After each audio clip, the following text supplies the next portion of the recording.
Bonjour à tous et bienvenue dans le podcast Orge Capital, 120e numéro aujourd'hui pour revenir sur l'actualité des matchs de l'Euro et de la prestation des joueurs parisiens qui y participent.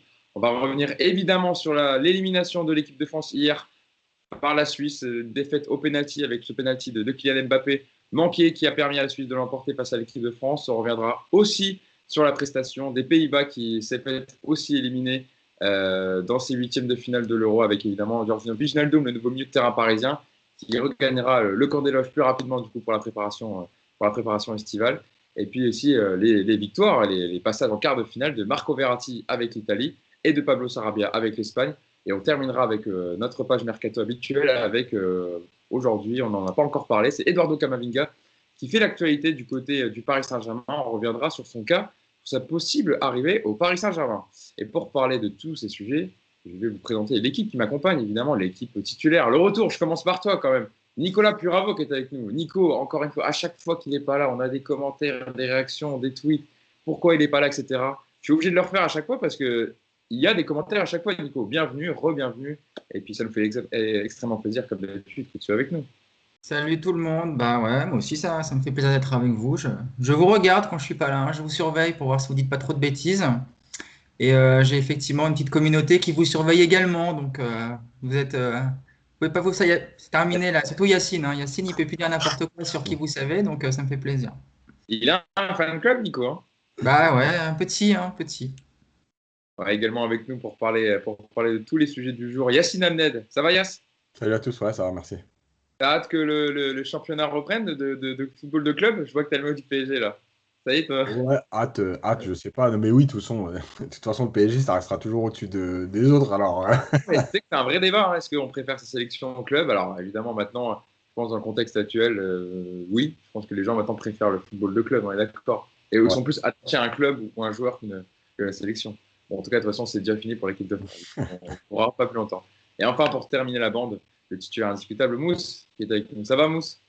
Salut Hugo, salut les gars. Bah écoute, ouais, ça va, ça va, ça va. J'ai juste une question pour Nicolas. Est-ce que t'es pas trop déçu de la suspension de Jean Messia, ton nouvel ami? Bon, Ah oui, vous avez vu ça? il va pas trop te manquer, non? Ça va?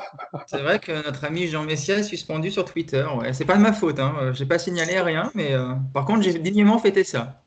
Ouais, ouais. Nouvelle Ouais, Messia. on va pas parler 15 ans des gens inintéressants comme Jean-Michel, mais effectivement, où il a été bloqué. Et j'ai vu une séquence sur CNews où Pascal Pro le lance sur la défaite au régional du Rassemblement national. Et il dit moi, ce qui me chagrine le plus, c'est que mon compte Twitter est sauté. Et il lui dit non, mais on s'en fout de votre cas personnel. Arrêtez de nous embêter, on va dire, entre guillemets. Bravo Bon, Nico pour tous ces efforts. Bravo. Bon, revenons à nos moutons et revenons au foot, sujet dont on parle le mieux. Évidemment, on va revenir sur l'élimination en premier lieu de la France, défaite donc hier contre la Suisse lors d'une séance de pénalty, défaite 5-4 au tir au but. Il y avait eu 3-3 dans le temps réglementaire.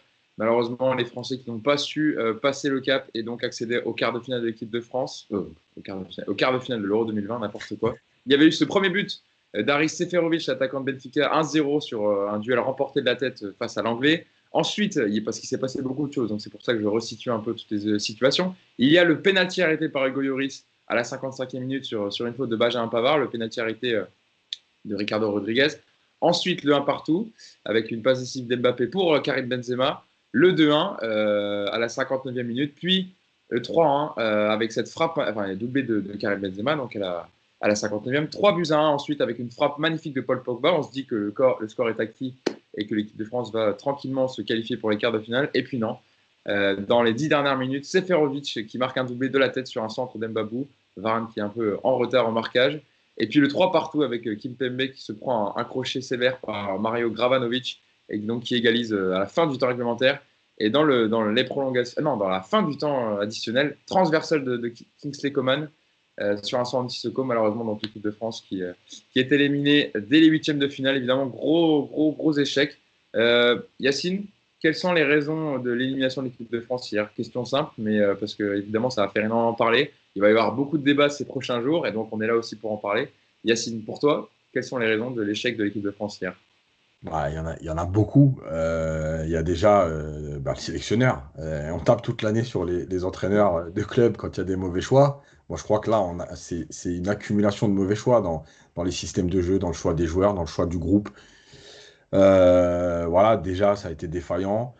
Le manque de visibilité sur le projet de jeu, parce que l'équipe de France a changé régulièrement de système. Alors, encore une fois, le problème, c'est pas que le système. C'est aussi de ne pas avoir trouvé les bonnes associations, etc. Et puis, la dernière chose, c'est que bah, moi, je suis désolé, hein, je vais peut-être pas faire que des heureux, mais quand tu veux pas jouer au foot, quand tu es une négation du football en permanence, en fait, tu mérites que ce qui t'est arrivé. Et franchement, si la France était passée avec 20 minutes de temps fort sur 90 minutes, ça aurait été un miracle, parce que tu t'es fait trimballer par la Suisse dans les sorties de balles, dans les déplacements, dans les mouvements. Il y avait une équipe sans star, avec de la coordination, un projet de jeu, une envie. Voilà, et s'il y a le pénalty du 2-0, alors évidemment, on ne sait jamais ce qui se passe, mais déjà, c'est un premier tournant.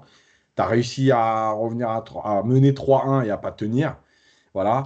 J'avais dit lors du précédent podcast, attention, l'équipe de France, on pense qu'elle est solide. Il y a énormément d'espace. Malgré le fait qu'elle est tenue contre l'Allemagne, il y avait plein d'espace, plein d'erreurs, plein de mauvais positionnements. Et ça tient avec le cœur et le courage. Évidemment, comme d'habitude, on m'avait dit que j'étais toujours trop dur. Mais hier, on a vu quoi? Ben, un bloc équipe complètement éclaté. Des joueurs qui ne savent pas où se positionner. Des transmissions suisses qui passent à l'intérieur. Hop, on décale, on revient à l'intérieur. Chaka, franchement, Chaka, je le dis parce que ça fait permettre de faire une parenthèse. En équipe suisse, je le trouve toujours très bon. Arsenal, je le trouve horrible. Mais hier, non, mais hier, c'était la star de l'Euro, quoi. Le mec, il s'est trimballé au milieu. Ouais, c'est trop hier. Hein. Ouais, Non, mais hier, il a pris le ballon, il jouait. Enfin, voilà. Donc, à un moment donné, tu veux pas jouer au foot. Tu comptes sur tes individualités. Encore une fois, le résultat, il a masqué beaucoup de choses. Tu n'avais pas le droit de parler. Ça gagnait, voilà. Donc, tu pouvais pas parler.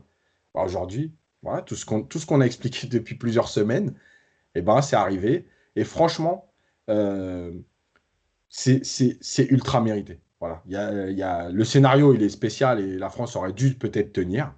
Mais pareil, dernière chose, quand tu fais rentrer Sissoko à 3-1 pour dire on va tenir, je vais reciter Bielsa. Pourquoi, pour maintenir un score, je devrais faire autre chose que ce que j'ai fait pour l'acquérir? Bah voilà, tu as voulu reculer, tu as voulu mettre du costaud. Et bah tant pis, tu es à la maison et franchement, c'est mérité. Bon, les gars, on peut arrêter là. Hein. Ça y est. Bonne salut. À la prochaine. Il a tout dit. Comme on dit dans les chiffres et des lettres, pas mieux. Nico, alors est-ce que tu penses que c'est mérité, comme Yacine nous expliquait justement? C'est mérité par rapport à ce qu'on a vu depuis le début de l'Euro. C'est sûr que cette équipe de France, on ne l'a pas reconnue. Il y a, comme le dit Yass, effectivement, il y a Deschamps se trompe sur beaucoup de choses depuis longtemps et que ça a aujourd'hui complètement explosé. Donc, je ne vais pas revenir sur toutes les années où cette équipe de France, comme le dit encore une fois Yacine, a refusé le jeu et s'est contenté d'un pragmatisme absolu et d'individualité qui t'ont fait des différences. Donc, tant que ça gagnait, c'est effectivement, on passait pour des fous quand on essayait de critiquer un peu Deschamps. Sauf que là, voilà, aujourd'hui, on a vu que cette équipe n'a pas de système de jeu vraiment bien défini. N'a pas de circuit de passe, n'a pas de déplacement sans ballon, n'a pas d'idée. On a des joueurs qui sont perdus. Alors, comme si ça ne suffisait pas, en plus, hier Deschamps, il nous sort un 3-5-2 pour rendre hommage à Laurent Blanc. Et en gros, on se tire encore une balle dans le pied pendant une demi-heure, quoi. Donc, déjà, tu perds une demi-heure du match où tu mets tout le monde en difficulté, que ce soit des joueurs qui ne sont pas à leur place. Hein, je pense à un gars comme N'Golo Kanté hier, transparent parce qu'incapable de récupérer un ballon dans ce 3-5-2. Tu titularises un Langlais qui n'a pas une minute depuis le début du rassemblement, même un match amical, il n'a pas joué, et là, se retrouve comme ça titulaire pour un 8e de finale. Enfin, il y a des choix qui sont complètement ahurissants de la part de Deschamps. Et puis après, effectivement, tu as aussi un groupe qui n'est pas bien construit. On s'est tous réjouis de l'arrivée de Benzema, moi le premier, mais toi, c'est là où tu vois que c'est aberrant de rappeler Benzema 2 matchs avant le début de l'Euro. Si tu veux en faire ton titulaire hein, pendant la compétition et tu prépares juste 2 matchs, et en plus il en a fait qu'1 et demi. Enfin, tout est mal fait de A à Z dans cette équipe.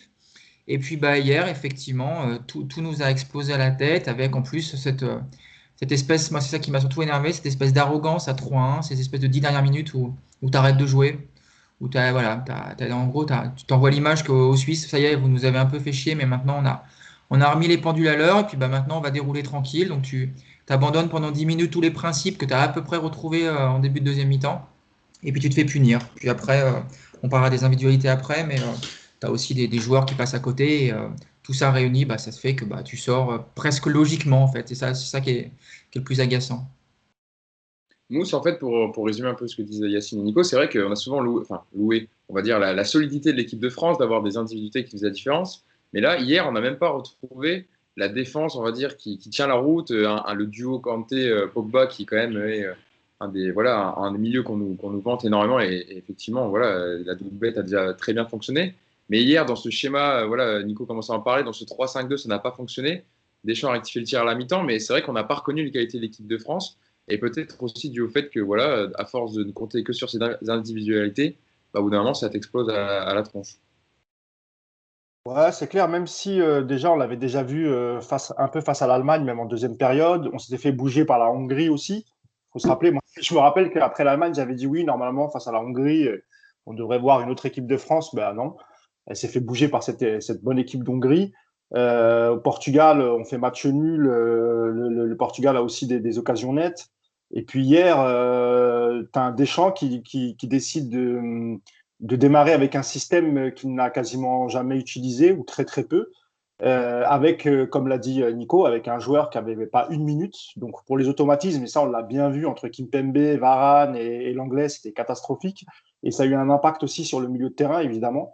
Donc tout ça fait que, alors, je dis pas que c'est mérité, parce que évidemment qu'on aurait bien voulu que la France aille plus loin, même, même en se qualifiant en ric-rac. Mais malheureusement, il y a un peu de ça aussi. C'est-à-dire qu'en face, comme l'a dit Yacine, tu as une équipe qui avait des vrais principes de jeu et de vraies certitudes. Et en face, tu as une équipe voilà, qui était un peu perdue en première mi-temps, complètement perdue, qui a eu un petit sursaut en deuxième mi-temps avec le doublé de Benzema, mais qui n'a pas mis les ingrédients jusqu'au bout pour pouvoir battre et éliminer cette équipe de Suisse. C'est surtout ça. Et puis, quand tu veux à chaque fois consolider ton équipe, tu changes de système, mais tu mets pas d'éléments offensifs pour t'apporter ce petit plus. Voilà, tu fais rentrer Coman trop tard. Bon, après, il se blesse, ça c'est autre chose. Mais voilà, enfin, on savait très bien comment Deschamps jouait. Certains avaient eu un peu le courage de le dire après la Coupe du Monde que, OK, on est champion du monde, mais dans le jeu, c'est pas ça. Et il y a eu des équipes meilleures pendant la Coupe du Monde que la France. Après, on nous a expliqué que oui, Deschamps, c'est un pragmatique. Seul le résultat compte. Et bon, ça lui a donné raison parce qu'il a gagné la Coupe du Monde. Mais aujourd'hui, on voit les limites de Deschamps, que ce soit dans son coaching et même, je sais pas si on en parlera pendant le podcast, et sur le management des hommes, de l'humain, parce qu'il y a eu quelques comportements hier qui ont été un peu bizarres, parce qu'on n'a pas l'habitude avec Deschamps. Deschamps, c'est un entraîneur qui a de la poigne normalement, qui tient son équipe, qui tient ses joueurs. Et hier, on a vu, par exemple, Pogba ne pas accepter une remarque de Rabiot. Il est sorti de son match lui aussi. Voilà, et puis même si on revient sur le début de la compétition, on en parlait juste avant. Mbappé, Giroud, l'histoire de la conférence de presse. Voilà, il y a quelque chose qui tournait pas rond dans cette équipe de France. Et je pense qu'il y a aussi de ça. Ça fait partie des choses qui ont fait que cette équipe de France est sortie de son match et par la même occasion est sortie de l'Euro. Yacine, revenons quand même sur la compo de départ et le choix tactique, le coup tactique de Deschamps de faire ce 3-5-2 avec Rabiot à un poste inédit de piston gauche, avec Clément Lenglet en défense centrale qui, comme le disait Nico et Mousse, n'a pas eu beaucoup de temps de jeu avec le FC Barcelone cette saison. Et on a clairement vu un manque d'automatisme et Deschamps a voulu changer le coach à la mi-temps. Je vous donne sa déclaration en conférence de presse où on lui pose la question: comment expliquez-vous cette première période? Et Didier Deschamps répond: la Suisse nous a mis en grande difficulté, on était en retard, il y avait des décalages liés probablement au système. À partir de là, il fallait y remédier. On a fait en sorte d'avoir une deuxième mi-temps plus en rapport avec ce qu'on a l'habitude de faire. Les joueurs ont fait ce qu'il fallait pour mener. Malheureusement, vous connaissez la suite. Qu'est-ce que, Yacine, tu penses du choix de Deschamps de départ de mettre ce dispositif qu'il n'a jamais pratiquement testé avec l'équipe de France pour ensuite changer à la mi-temps et faire rentrer Kingsley Coman qui a quand même apporté à l'équipe de France par ses percussions et sa vitesse? Alors déjà, le positionnement, il n'est pas lié enfin, ce que dit Deschamps sur le système. C'est pas t'es en retard à cause du système. T'es en retard parce que tu as été en retard toute la compétition en vrai. Ah, Euh, non mais je l'ai redit, je le dis, et heureusement qu'on fait les podcasts régulièrement parce que si vous reprenez les podcasts d'avant, je l'avais déjà dit. Sauf que tu tenais en fait. Tu tenais parce que l'équipe adverse manquait un peu d'efficacité, etc. Donc ça masquait, on disait ah, il est trop dur, il voit pas. Enfin, c'est pas voilà. Là, c'est donc pas lié au système. Par contre, sur le système, effectivement, la première chose, c'est que tu mets l'anglais, effectivement, qui n'a pas une minute, mais qui en plus a vécu une saison horrible avec Barcelone. C'est-à-dire qu'à chaque fois qu'il a joué, il a coûté quelque chose. Donc déjà, il n'est pas forcément en grande confiance. La deuxième chose, c'est que tu as joué 3 fois avec 3 défenseurs l'année dernière, sous l'ère Deschamps, on va dire, mais l'année dernière, c'était Upamecano, c'était pour s'adapter avec Upamecano. Et donc, ce trio Kimpembe, Varane, l'anglais, n'a jamais joué ensemble. Donc, deuxième problème. Troisième problème, la défense à 3, elle doit te permettre, en fait, dans l'utilisation du ballon au départ, de rapidement écarter tes 3 défenseurs pour éviter qu'un de tes 2 milieux décroche, donc pour ressortir les ballons, et très vite mettre tes 2 latéraux très haut. Et c'est tes 3 défenseurs qui occupent la largeur pour sortir de la première ligne défensive. Sauf que les 3 ne l'ont pas fait. Varane et Kimpembe n'ont pas assez écarté quand ils avaient le ballon. Les 2 latéraux, comme Rabiot, on peut quand même le dire, c'est quand même pas le champion du monde du volume de course. Il y allait en marchant. Pavard, bon, Pavard, ok, bah, il va manger pendant toute sa vie sur un but contre l'Argentine. Reprenez tous ces matchs depuis 3 ans et vous verrez les lacunes de Pavard. Mais il a mis une reprise de volée en huitième de finale exceptionnelle et il va bouffer dessus pendant 10 ans. Ensuite, les deux milieux, donc, tu n'arrivais pas à les trouver parce que déjà, en fait, tes 3 défenseurs n'arrivaient pas à sortir de la première ligne en écartant et en jouant rapidement. Il y avait des problèmes de transmission. Donc déjà, ton système, en fait, il t'a tout plombé. Mais en plus, il t'a même pas permis de bien défendre parce que ton positionnement, il n'était pas bon parce que Varane venait trop vite à l'intérieur, comme quand il a l'habitude de faire avec Kimpembe, en fait, à 2. Donc, tu te retrouvais avec 3 joueurs très proches les uns des autres, avec Pavard qui ne savait pas trop s'il devait être haut ou bas, donc ça passait dans son dos. Et à l'arrivée, quand Varane devait couper, il était trop loin de Pavard. Donc, en fait, tu n'étais jamais positionné. Euh, le problème, c'est que tout ça additionné, ça donnait les 35 premières minutes où tu es, inexistant, où tu es trimballé, etc. Après, il y a 10 minutes où il repasse à 4 avec Kimpembe latéral gauche. Et pour finir en deuxième période en 4-4-2, mais en mettant Griezmann à droite. Griezmann, c'est simple, son euro, il est exceptionnel en tant que milieu défensif. Franchement, chapeau. Par contre, c'est dommage, c'est pas son poste. Donc, à un moment donné, c'est pas possible de jouer comme ça. Et la dernière chose, c'est que, en fait, qu'est-ce qu'il a voulu faire avec Mbappé et comment? Parce que Mbappé, ok, finalement, tu joues en 4-4-2 pour mettre Mbappé proche de Benzema. Sauf qu'Mbappé, il démarre toutes ses actions côté gauche. Donc, comment il ne peut pas percuter? Quand Mbappé libère l'espace, oui, comment il a apporté par ses dribbles, par son mouvement, même s'il y a du déchet. Mais au moins, il a fait reculer la Suisse. voilà. Là, en fait, tu es toujours entre deux. Et Mbappé, lui, il fait ce qu'il veut. Voilà, lui, il se met où il veut. Il décide il fait son match. Lui. Donc, en fait, c'est pas possible. Et après, dans le coaching, bah, voilà, comme j'ai dit, voilà, à un moment donné, tu sors Griezmann pour mettre Sissoko pour dire qu'il faut être encore plus solide parce qu'on a fait le plus dur, on mène 3-1. Voilà, donc il y a plein de choses additionnées. Et le coaching, d'ailleurs, on peut en reparler, c'est que Deschamps, à la fin de la première, jusqu'au temps réglementaire, il a fait un changement. Enfin, 2 changements avec le changement à mi-temps, mais un changement. C'est-à-dire que le mec, il a même pas, il a 26 joueurs, enfin 24 joueurs disponibles.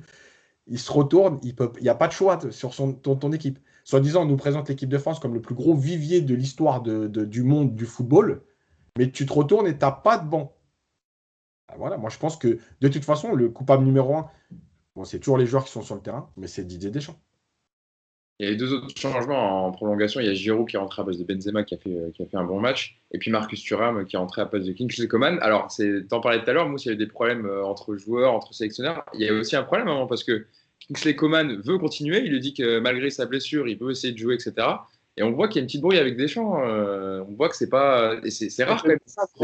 Le médecin d'abord. Ouais, avec le médecin d'abord. Et ensuite, mais c'est rare, Nico, d'avoir ces échanges-là sur le terrain avec Didier Deschamps et ses hommes. D'habitude, on voit un groupe uni, ils sont tous derrière lui, il sait gérer ses joueurs. Et là, hier, peut-être aussi dû il voyait que le match était en train de le perdre, et de se faire égaliser à la dernière seconde, etc.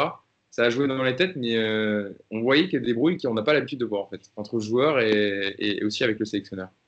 Bah, de toute façon, ça traduit bien le fait que ce groupe a moins bien vécu qu'en 2018. Voilà, il y a eu des petites tensions. Alors, il n'y a pas eu, je pense, non plus une guerre mondiale à l'intérieur du groupe, mais ça n'a pas été aussi fluide qu'avant. Et puis, bah, il y a forcément un moment où, quand tu sens que le match ne tourne pas en ta faveur, bah, ça rejaillit un peu.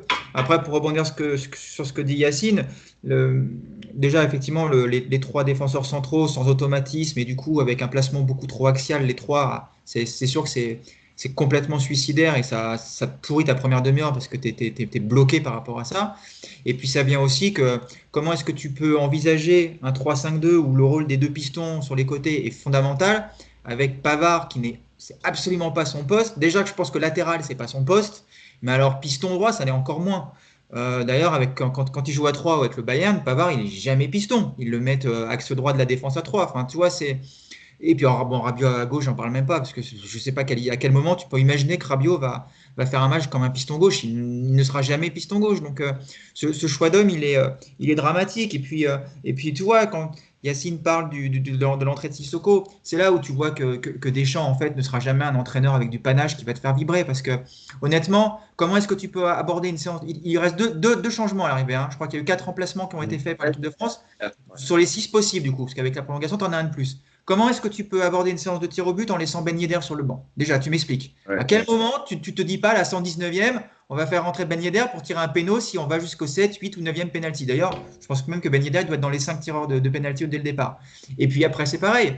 Putain, tu as un gardien sur le banc de touche qui est spécialiste des penalties. Mais fais rentrer Maignan sur cette séance. Et du panache, qu'est-ce qu'il a à perdre, le Maignan, sur cette séance-là? Il fait un arrêt, c'est le héros, il en fait pas, on dira rien de spécial. On sait que Lloris, il va pas toucher une bille. Il n'avait pas arrêté un tir au but depuis 9 ans. Je sais pas si vous vous rendez compte, ça faisait 9 ans qu'il n'avait pas arrêté un tir au but en bleu.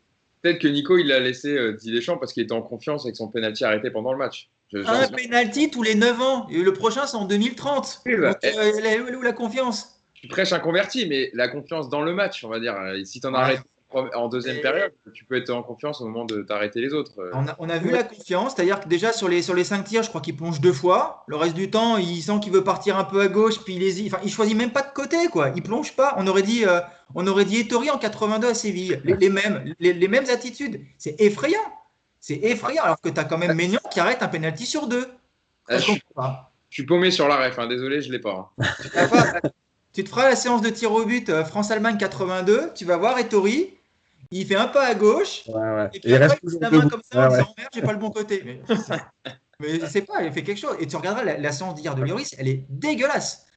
Sur le 4e tir qui touche, en fait, il pousse pas sur les jambes, il tend le bras, il se laisse tomber. Enfin, je comprends pas ce gardien, moi, ça me dépasse sur les pénaltys. Il peut l'avoir en vrai, hein, parce qu'il saute, il plonge même pas du coup. Il est à moitié entre le milieu et le côté, mais sans tendre le bras vraiment. C'est vrai que techniquement, c'est compliqué. Mousse, on peut parler aussi d'un joueur, on n'a pas encore parlé, c'est Kylian Mbappé. Évidemment, on a l'habitude, on fait des focus sur des joueurs parisiens avec leur sélection. Je vous donne la déclaration de Didier Deschamps sur le match de Kylian Mbappé et ce qui lui a manqué. La question était, qu'a-t-il manqué à Kylian Mbappé dans cette compétition? Qu'est-ce que cet échec va lui apporter? Je vous donne la réponse de Didier Deschamps. Ça apportera à tout le monde. Kylian était attendu. Même s'il n'a pas marqué, il a souvent été décisif. Il prend la responsabilité de tirer le penalty. Personne ne lui en veut. On sait pas avec les joueurs, on sait très bien la force de ce groupe, l'unité qu'il a. On a connu des moments merveilleux ensemble. Il faut l'accepter. Il a beaucoup de tristesse. On n'a pas tout bien fait.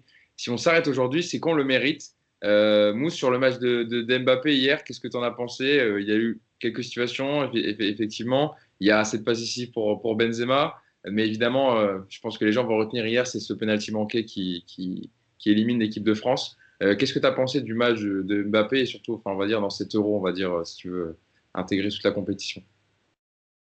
C'est un paradoxe, Mbappé, parce que ce soit hier ou sur les 3 matchs de poule, il a jamais fait de match exceptionnel. Bon, déjà, il marque pas. Mais par contre, il est sur quasiment tous les buts. Hier, il est sur les 2 premiers buts de Benzema. Et lors des phases de poule, il est quasiment alors, soit le passeur décisif, soit l'avant-dernier passeur. Mais en tout cas, il est toujours dans le but. Mais sinon, son apport dans le jeu, dans le match, etc., c'est pas un super euro. Après, Mbappé, c'est un jeune joueur qui a beaucoup de pression sur les épaules. Il fait une année compliquée, enfin une année compliquée en termes de nombre de matchs, qui était longue, sans préparation. Ça, on l'a déjà répété plusieurs fois. Une première partie de saison qui est pas terrible. L'arrivée de Pochettino, ça va un petit peu mieux et il finit en trombe avec le PSG malgré la perte du titre. C'est quasiment le meilleur joueur de l'effectif jusqu'à la fin de saison. Et alors, soit il s'est mis trop de pression lui-même en voulant être le sauveur de cette équipe de France. Parfois, il en faisait peut-être un peu trop sur la relation avec Benzema. Il y a plusieurs choses qui peuvent l'expliquer. Mais c'est vrai qu'en termes d'impact sur l'équipe, à part le fait d'être sur les buts à l'instant T, sur le reste, effectivement, il ne fait pas une grande compétition, malheureusement. Sur le penalty, qui peut lui en vouloir? Parce que voilà, je ne dis pas que c'est que la loterie, les tirs au but. Il y a un peu de ça aussi. Alors, sans doute qu'il le tire mal. Il met pas beaucoup de force dans sa frappe, ça c'est vrai. Mais voilà, encore une fois, je pense qu'il a volontairement choisi de se mettre en dernier tireur, peut-être en disant je vais mettre le but de la qualif. Je vois qu'Yacine Akess qui est d'accord avec moi. Bon, après, ça, c'est normal. Hein. Je veux dire, tous les grands joueurs, on ne peut pas lui en vouloir là-dessus. Je rappelle qu'il y a un joueur comme Rabiot qui s'est écarté pendant les tirs au but, qui n'a pas voulu tirer. Et à contrario, tu as Kimpembe qui a vraiment posé ses. Hein, vous voyez ce que je veux dire? Et frappe, vraiment, il a été courageux là-dessus. Et il n'a pas fui ses responsabilités. Maintenant, sur Mbappé, voilà, il va falloir qu'il parte en vacances, qu'il se repose, qu'il oublie tout ça. Parce moi, je pense qu'il va en prendre plein la gueule là, dans les prochains jours. Je pense qu'on va le pointer du doigt, alors que si on le pointe du doigt juste par rapport au penalty, c'est que les gens n'ont absolument rien compris. Il est aussi fautif dans son positionnement, et vous l'avez dit, quand tu décides de jouer en 4-4-2 pour être proche de Benzema. C'est un rôle qu'il avait eu à ses débuts à Monaco avec Falcao, et ça se passait très bien. Mais Et au fur et à avec mesure. Icardi. Pardon? Et aussi avec Icardi. Et ça Oui, se c'est passe vrai. aussi très bien. C'est vrai, c'est vrai. Mais c'est vrai qu'il a toujours tendance à prendre ce côté gauche et à s'éloigner un peu de l'axe. Écoute, il va falloir qu'il se remette en question parce qu'encore une fois, il y a eu des choses pendant cet Euro où peut-être qu'il a mal géré sa com avec Giroud. Moi, je trouve que c'était le fait qu'il veuille aller s'expliquer à tout prix pour pas passer pour le mauvais garçon. Ça a été une erreur. Et la première fois, Deschamps lui a dit non. Et puis finalement, ils ont cédé. Et puis il a fait un peu le show. C'est un garçon intelligent. Hein. Quand il est parti en conférence de presse, on l'a tous apprécié parce que c'est quelqu'un qui s'exprime bien, etc. Mais je pense que voilà, je pense que Deschamps aurait dû être un peu plus ferme et lui dire de se concentrer sur son jeu, sur son foot et pas sur ce qui se dit à l'extérieur. Et j'ai l'impression aussi c'est quelqu'un qui fait très attention à ce qui se dit sur lui. Et ça a peut-être pollué aussi son euro. Quant à l'histoire du contrat, etc., je pense que c'est pas lié forcément parce que c'est lui qui a la main sur le truc. Donc, je ne pense pas que ce soit lié l'euro et son histoire avec le Paris Saint-Germain, ce qu'on a pu entendre juste après le match dans certains médias. Moi, j'y crois pas beaucoup. Je pense que voilà, il y a eu des événements pendant cet Euro, ça lui a pollué l'esprit. Et, il y a eu la pression aussi du but. On attendait beaucoup de lui pour qu'il marque un but, etc. À côté de ça, il y a Benzema qui revient et qui claque, je crois qu'il fait quoi, 4 buts en tout. Ouais. C'est ça, 4 buts. Donc Ouais. voilà, c'est ça qui peut expliquer peut-être son mauvais Euro. Bah, écoute, il va aller se reposer, il va reprendre des forces. On le retrouvera à la reprise en espérant au camp des loges et avec le PSG. Mais bon, c'était pas un super Euro pour le jeune Kylian Mbappé. Ouais. Yacine, par rapport à la séance de tir au but, par rapport à ce que disait Mousse, je te voyais acquiescer dans le sens où je pense qu'il aurait dû se mettre en troisième tireur, voire en deuxième, et ne pas laisser genre Marcus Thuram qui n'a pas beaucoup de sélection avec l'équipe de France, et Kimpembe qui n'est pas voilà, un spécialiste, qui est un défenseur. Par rapport à ça, Non, c'est par rapport au cinquième. Je pense que vraiment, il avait dans l'idée de se dire je tire en cinquième parce que c'est souvent le pénalty décisif. Et voilà, après l'ordre des tireurs et les choix des tireurs, c'est compliqué parce que quand tu es coach et que tu arrives à la séance de tir au but, tu es aussi obligé de demander aux joueurs qui se sent et malgré tout, ceux qui y vont déjà, c'est, je vais pas dire une preuve de courage parce qu'on n'est pas non plus, c'est pas tu vas pas à la guerre non plus. Mais voilà, ça veut dire qu'ils se sentent capables et c'est bien. Il y a des joueurs qui se cachent et ça, c'est vrai. Ça arrive tout le temps dans les séances de tir au but. Il y T'as en le a mec même qui pleurent. Ouais, aussi. T'as des joueurs qui baissent la tête au moment où le coach dit ouais, qui se sent pour tirer. Un peu comme à l'école, qui veut répondre, tu sais, tout le monde baisse la tête, non, pas moi. Donc voilà, ça c'est voilà. Pour moi, ça c'est pas le phénomène. Pour moi, le phénomène, il est dans dans ses prestations, dans son attitude. Euh, voilà, encore une fois, on va me dire oui, j'ai mes têtes, tout ça, c'est toujours Mbappé. Moi, je suis désolé, quand à un moment donné, tu as un joueur qui a ce potentiel ou ce talent, se contenter de dire il est sur les buts, ok, c'est vrai, c'est un fait, mais est-ce qu'on a le droit d'attendre autre chose sur 90 minutes? Regardez ses déplacements, regardez ses conduites de balle, regardez sa façon de forcer dans la densité, regardez sa façon de vouloir faire la différence. Je reviens à ce que je dis quand on fait toute la saison au PSG. Vous respectez pas le jeu, vous le payez. Voilà. Ça passe de temps en temps parce qu'il y a des joueurs qui ont un certain talent et que sur un coup de pied, sur un exploit, un éclair, oui, ça va passer. Alors, je vais faire une comparaison, j'espère que les gens vont la comprendre, parce que c'est compliqué en ce moment apparemment de comprendre les choses. Ben Arfa, quand il est à Nice, oui, il fait des exploits, oui, il est impliqué sur des buts. Mais en fait, combien il y a de déchets à côté? Je répète toujours cette phrase de Nampalys Mendy à la fin d'un match.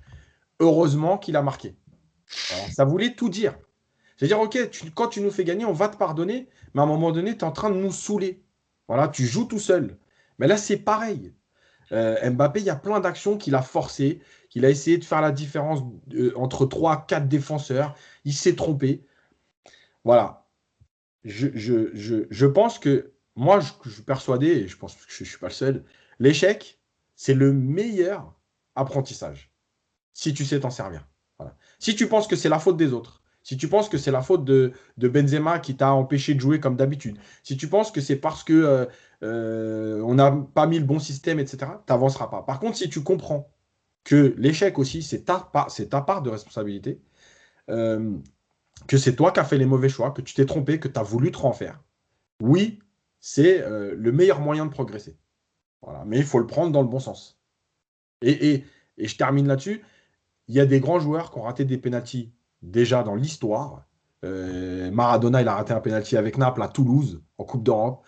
Platini, il a raté son pénalty contre le Brésil. Zico, il rate son pénalty en plein match contre la France, cette même Coupe du Monde. Donc des grands joueurs qui ratent des pénaltys, c'est pas ça le problème. Et même, je vais aller plus loin, il y a des grands joueurs qui ont raté des compétitions. Voilà, quand tu enchaînes des compétitions comme ça, c'est compliqué. Maintenant, moi, ce qui me dérange vraiment, c'est l'attitude. Voilà. Et je pense qu'il a un vrai travail à faire là-dessus. Après, c'est à lui de voir ce qu'il a envie. Est-ce qu'il a envie juste d'être le joueur de coup d'éclat, la star d'un moment, ou s'il a envie de faire, de marquer le football, entre guillemets, quoi. Nico, toi, quelle analyse tu fais de l'Euro de Kylian Mbappé et sur le match aussi hier? Je vais faire un petit compte à rebours à l'envers, entre guillemets, sur le penalty. Je pense que c'est complètement, pas anecdotique, parce que c'est important, mais voilà, il y a la liste, Yacine a parlé de quelques joueurs, la liste des grands joueurs qui ont raté un penalty, elle est infinie. Ça fait partie du football. Voilà. Il y a aussi un gardien qui a le droit de faire des arrêts. Le penalty, il n'est pas très bien tiré, mais il n'est pas raté non plus. Voilà, le gardien part du bon côté, la main est solide et ce n'est qu'un penalty. Ça arrivera à beaucoup d'autres grands joueurs. Donc, c'est pas là-dessus qu'il faut le critiquer. Sur le match d'hier, je l'ai trouvé très fatigué.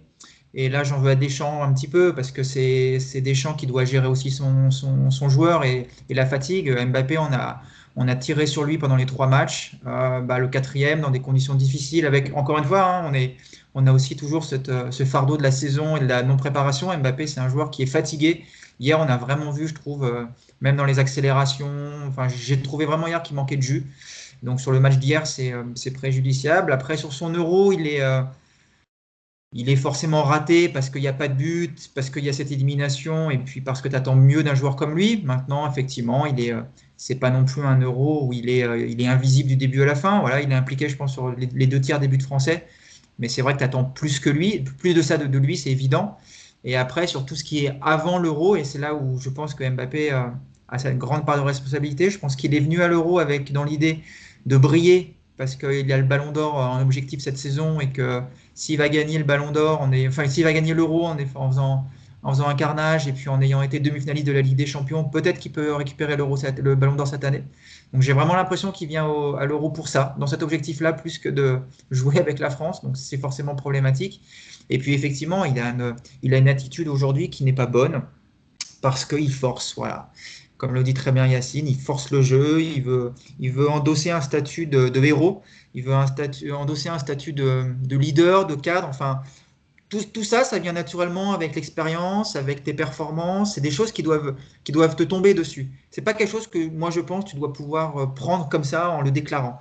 Alors Mbappé est un joueur extraordinaire, ça on est tous d'accord là-dessus. Il a un talent énorme, mais il va devoir comprendre que ce n'est pas en faisant tout seul, en forçant systématiquement qu'il est le meilleur. Et là où c'est problématique, c'est que ça fait quand même c'est un garçon très intelligent. Je sais que je ne dirais pas jusqu'à dire qu'il regarde le podcast de Paris United, mais je sais qu'il lit beaucoup. Il s'informe, il est au courant de ce qui se dit sur lui, et il le sait que ce point-là, il a été déjà abordé très souvent. Et je pense que même lui en est conscient. Mais bah, ça revient toujours dans ces moments-là, quand c'est un peu moins fluide, quand ça marche moins bien. Et bah voilà, il y a ce Mbappé qui va dribbler dans des petits espaces, qui fait des choses qu'il ne sait pas bien faire. Et à l'arrivée, ça porte préjudice non seulement à lui, mais aussi à l'équipe, au collectif. Et le Mbappé que j'ai vu sur l'Euro, dans le jeu en tout cas, il m'a gonflé, quoi. Voilà, moi je suis partenaire d'un joueur comme ça. Quand je joue avec mes potes, c'est bon, ça tient un quart d'heure. Au bout d'un quart d'heure, je vous dis, bon allez, tu lâches ton ballon maintenant. Et Mbappé, malheureusement, il est quand même très souvent dans cette posture, je trouve. Et moi, j'aimerais voir toutes les semaines le Mbappé qu'on avait vu à Barcelone, par exemple. Un joueur qui respecte l'équipe, qui respecte le jeu, et puis comme par hasard, qui brille. Donc voilà, lui tomber dessus aujourd'hui sur son penalty, ce serait vraiment ridicule. C'est malheureusement ce qui arrive déjà, je vous rassure, hein. Et pour le reste, bah, espérons, comme le dit Yacine, qu'il apprenne de cet euro et qu'il arrive à rectifier tout ça dans son prochain club, parce qu'il va bientôt nous quitter, je pense. Justement, là, il va avoir le temps de s'occuper de son avenir, hein, parce qu'il avait mis la question de côté pour se concentrer sur l'Euro. Là, maintenant que l'Euro est terminé pour Kylian Mbappé, l'équipe de France. Ouais, et juste une dernière parenthèse, je suis un peu long, je m'excuse, mais alors, tout cet aspect aussi, les gens qui disent il est pollué par son avenir, parce que. Alors là, j'ai envie de vous dire, arrêtez de vous foutre de nous, parce que qui refuse de donner une indication sur son avenir depuis des mois, c'est lui. Donc le seul qui s'est pollué, c'est lui tout seul. Donc on ne peut pas incriminer Leonardo, le PSG, le Real qui veut l'acheter. Non, Mbappé, ça fait des semaines qu'il aurait dû dire je veux partir ou je veux rester, et il aurait fait son euro de manière complètement libérée là-dessus. S'il a vraiment été pollué par rapport à sa situation contractuelle. Je ne le pense pas, mais si c'est le cas, le seul responsable aujourd'hui, c'est lui. Et la proposition, il l'a.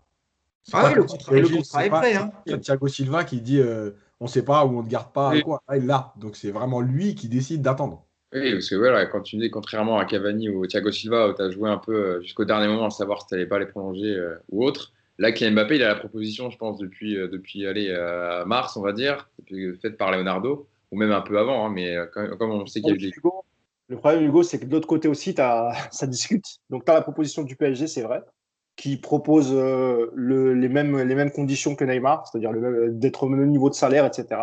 Et je pense que de l'autre côté, il attend aussi de voir si le Real peut se positionner en termes de salaire et le projet de jeu, comment il va jouer, etc. Et à mon avis, ouais, il va attendre encore. Il va peser le pour et le contre. Et on aura une réponse d'ici. Parce que l'entraînement reprend le 4 ou 5 juillet.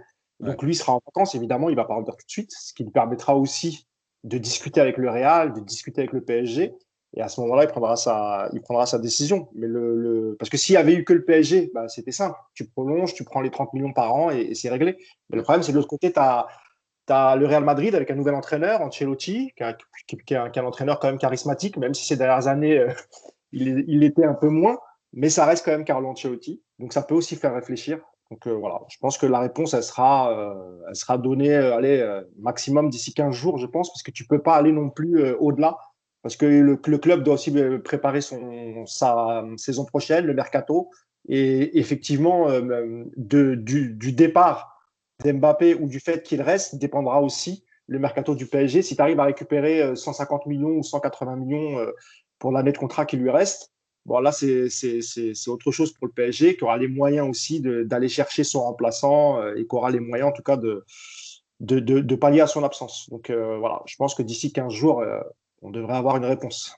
J'espère, parce que je pense qu'il a quand même eu le temps de peser le pour et le contre, hein. Depuis le temps, il faut arrêter de nous foutre de notre tronche. On sait très bien qu'il attend exprès, enfin, il fait durer le suspense parce qu'il attend de savoir si le Real aura l'argent pour financer son transfert, et que si ça se fait pas, bah, il prolongera d'1 an, je pense, ou 2, et puis il partira l'été prochain, en attendant de voir si si le Real aura l'argent, mais évidemment, on en reparlera dans le podcast. Nico, tu as levé la main. C'était pour dire ce que tu as dit en fait, Hugo. Tu m'as coupé l'herbe sous le pied. Je pense que c'est exactement ça, qu'il attend tout simplement de voir si le Real peut le prendre. Et c'est là où le PSG aurait dû depuis longtemps fixer une deadline, je pense, parce que ça aurait vraiment réglé les choses plus rapidement. Et aujourd'hui, si Mbappé avait vraiment voulu rester enfin, s'il voulait rester au PSG, il l'aurait dit. Je vois pas l'intérêt aujourd'hui, cette espèce d'argument de dire j'attends de voir le recrutement. Non, ça n'existe pas, ça. Où tu vois ça aujourd'hui dans un club d'un joueur qui dit je vais rester si les recrues me plaisent. Ça n'existe pas, ça. Donc il est évident qu'à mon avis, il veut partir. La seule chose, c'est qu'il n'a pas la certitude que le Real peut le prendre cette saison, parce que le Real, dans un an, ils l'auront gratuit. Donc il attend. Il attend en gros que le Real lui dise quoi déclarer. Et ça, c'est ça qui me gêne un petit peu dans ce dossier. Surtout, Dernière... Ouais, vas-y. Vous vous rappelez de l'interview de Nasser Al-Khelaifi donnée dans le journal L'équipe dont on avait parlé dans le podcast où il dit que l'institution est au-dessus des joueurs, etc. Bah, si le club est au-dessus, normalement, tu mets une deadline à un joueur et ça fait un peu comme le Real, par exemple, avec Ramos. Si tu t'entends pas, bah, etc., tu pars et terminé. Et là, on a l'impression que ça mousse. Le Mbappé, en fait, décide. Comme il avait resté en contrat, il est en position de force, quoi. Voilà. Alors, moi, j'aime beaucoup le président Nasser, mais il ne faut pas faire attention à ces déclarations. Parce que... Avec on en avait parlé de podcast, d'interview. Moi, la dernière chose que je voulais ajouter sur Mbappé, c'est que ce qui s'est passé hier, ça ne peut que l'encourager à quitter la France, enfin le PSG et la France, pour les raisons qu'on a indiquées. C'est-à-dire qu'il va subir une vague de critiques. Et rappelez-vous ces déclarations je crois que c'était après un match d'équipe de France où il disait pour les joueurs étrangers, c'est facile, ils viennent en rassemblement, même s'ils sont critiqués, ils retournent à l'étranger et ils le subissent moins. Moi, je joue pour le Paris Saint-Germain et l'équipe de France. Donc, quand on me critique, je suis dans le pays où on me critique. Enfin bref, j'ai l'impression que ça peut ça aussi favoriser un départ du PSG pour justement éviter qu'on reparle à chaque fois de ce penalty manqué, de cette élimination en huitième. Donc voilà, c'est encore un atout négatif, je dirais, pour la prolongation au Paris Saint-Germain. Moi, à l'heure qu'il est, je ne peux pas vous dire. Moi, j'avais dit il y a quelques semaines, c'est vrai que c'était plutôt la tendance avant l'Euro et à la fin de saison qu'il était plus enclin à rester au PSG encore peut-être 1 ou 2 ans jusqu'à la Coupe du Monde au Qatar et avec peut-être une petite clause qui le permettrait après de rejoindre un autre club. Mais c'est vrai qu'avec ce qui s'est passé ces derniers temps, ça peut aussi lui faire changer d'avis et lui faire quitter le Paris Saint-Germain pour justement fuir un peu toutes les critiques qu'il va subir dans les prochaines semaines. Bon, je pense de toute façon, on reparlera du cas Mbappé évidemment dans le podcast parce qu'il peuvent encore se passer beaucoup de choses.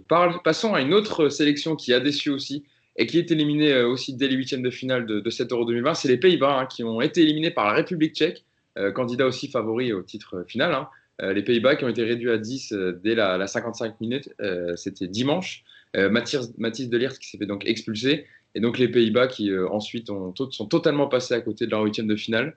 Victoire donc des Tchèques avec un but de Thomas Holes et Patrick Schick, l'attaquant du Bayer Leverkusen qui est déjà à 4 buts dans cet Euro. Yacine, on avait fait le bilan des Pays-Bas sur les poules, on disait 9 points, tous les voyants sont au vert, etc. Bon, même s'il y avait peut-être quelques problèmes défensifs et dans l'organisation défensive des Pays-Bas, etc. Et là, voilà, un favori au titre final, à la victoire finale qui est éliminé. Ils ont fait un match très, très, très, très moyen. 7 tirs, 0 tir cadré. Alors, on va pas faire aussi long dans les débriefs que l'équipe de France. On va surtout revenir sur, on peut voilà, parler évidemment de la prestation globale collective de la sélection, mais surtout aussi des joueurs qui nous intéressent. En l'occurrence, Jorginho, alors il faut que je le prononce bien. C'est Van Naldum, c'est ça on prononce Wijnaldum. Wijnaldum. Voilà, Wijnaldum. Je vais l'apprendre pour la saison, ne vous inquiétez pas, j'aurai la bonne prononciation. Jorginho Wijnaldum, donc qui a fait un match aussi très compliqué. Yacine, il y a une stat, je te la donne direct, qui est sortie sur son match. Il a réussi que 10 passes en 90 minutes. C'est le pire total pour un joueur de champ néerlandais ayant disputé en intégralité une rencontre de phase à élimination directe de l'Euro depuis 1980. Mais voilà, rien que même en s'arrêtant là, 10 passes réussies en 90 minutes, yes, c'est compliqué. C'est clair. Ouais, mais déjà, quand tu as un sélectionneur qui prend pas Baker dans le groupe, enfin non, je rigole, c'est bon. Voilà. Backer. Non, mais en fait, ce qui s'est passé, c'est que déjà, les Pays-Bas, je pense que on le répète souvent, cette phrase qui a l'air bateau, classique, mais elle est malgré tout réelle. La phase de groupe, c'est une première phase, et après, les matchs à élimination directe, c'est une autre compétition parce qu'il y a la gestion des émotions qui est plus importante. Il y a le match sans filet, et donc tu es moins libéré en tout cas pour certaines équipes, parce que tu sais que si tu prends un but, ça devient compliqué, il faut aller gagner tout de suite. Voilà, c'est plus la même chose, c'est plus la même compétition, et l'expérience et la gestion des émotions est importante. Les Tchèques ont fait ce qu'il fallait sur aller un peu plus que la première mi-temps. Les Néerlandais ont essayé, mais tu sentais qu'il y avait moins d'allant, moins de dépassement de fonction. Ils étaient plus dans le calcul. C'est pour ça aussi que Wijnaldum n'a pas réussi le match parce que les Pays-Bas ont joué moins haut. Et puis, malgré tout, tu as ce tournant en 2 minutes avec cette occasion énorme sur un contre 1 de Malen, qui joue en fait très mal le coup, je pense. Quand on parle d'expérience et de gestion des émotions, je pense que vous regarderez son action. En fait, il lève la tête pour regarder à sa droite pour voir s'il y a quelqu'un. Parce que quand il est dans sa course vers le gardien, il se dit, s'il y a quelqu'un tout seul face au but, je vais la donner, on va l'assurer. Et en fait, quand il perd ce temps-là à regarder s'il y a quelqu'un et il n'y a personne, et ben en fait, il se retrouve trop près du gardien pour lancer son dribble. Sur le contre, tu as la balle en profondeur avec De Ligt qui est peut-être un peu gêné, mais qui tombe et qui met la main. Carton rouge. En 1 minute, le match bascule. Carton rouge mérité pour vous, c'est logique. Hein. Ouais, parce qu'en fait, son geste, c'est pas je tombe sur le ballon et il ricoche sur main. Bah oui. Je l'enlève, quoi. J'enlève de la course de kick. Hein.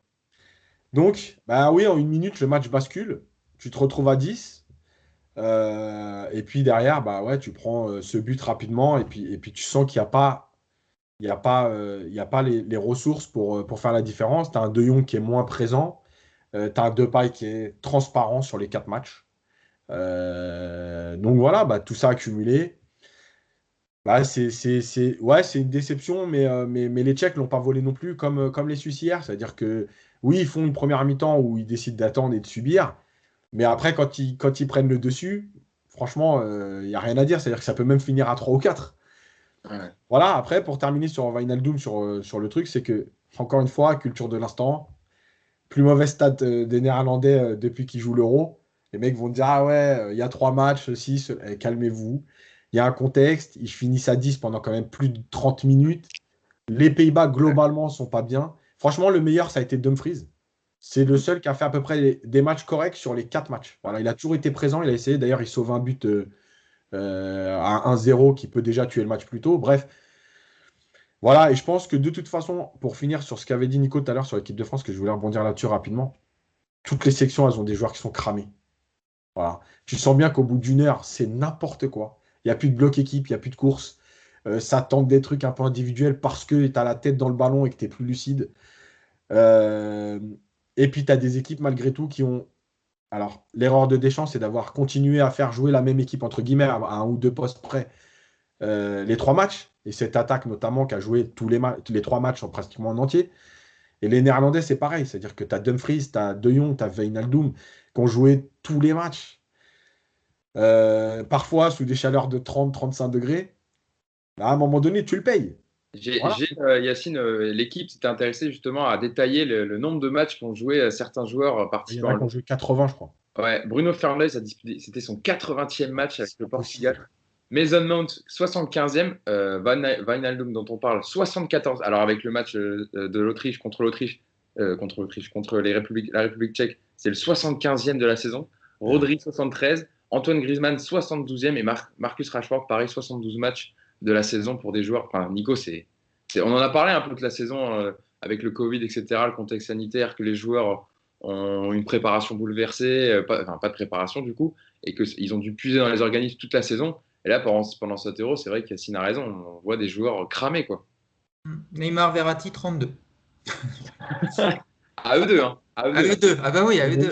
Ils sont pas mal en ce moment. Ils sont frais, ils sont bien, et c'est pour ça que l'Italie va aller au bout, parce que Verratti a géré son physique, tu vois. Donc non, oui, mais évidemment que ça joue le physique. Évidemment, il y a 2 choses, je crois, qui jouent sur ces matchs-là des 8e. C'est déjà effectivement ce côté fatigue qui intervient, et comme par hasard, on le voit surtout dans les grosses équipes avec des joueurs qui ont joué dans les gros clubs. Donc ça, évidemment que c'est un impact. Quand tu vois hier les Suisses, quand tu as vu les Tchèques, j'ai même envie de te dire l'Autriche, on a vu des équipes fraîches, les Danois.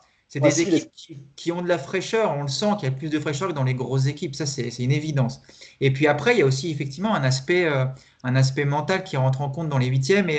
Et toi, les Pays-Bas, typiquement, je pense que la première mi-temps ratée des Pays-Bas, c'est mental. Parce que comme l'Italie qui s'est fait peur à partir de la deuxième période, quand tu commences à sentir que c'est dur, que tu n'es pas au mieux, et que si ça tourne pas bien, tu te fais éliminer, tout devient plus compliqué. Et les Pays-Bas, j'ai vraiment l'impression qu'ils ont été gênés très vite dans la première mi-temps parce que les Tchèques sont très bien organisés et que dans la tête, ça commence à se bloquer. Et puis la tête, le physique plus le rouge, il a 52e, hein, le rouge, Yas. Donc toi, c'est même plus que 30 minutes, hein, c'est quasiment 40 minutes. Enfin, c'est 40 minutes en infériorité numérique.